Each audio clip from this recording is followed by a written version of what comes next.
Hello everyone, in this video I will show you how to use a built-in compass in Samsung Galaxy S24. So before starting the video, don't forget to subscribe the channel and also press the bell icon. So first of all, open settings. Now in settings, scroll down and here click on display. Now in display, scroll down and here you will see a edge panels button, so tap on edge panels, and then if you have turned off this button, then turn it back on. Now after turning on this button, click on panels, and in panels select tools.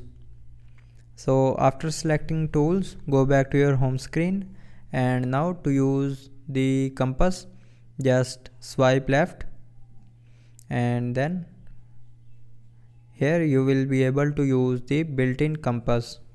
So now you can see that's how you can use the compass in Samsung Galaxy S24.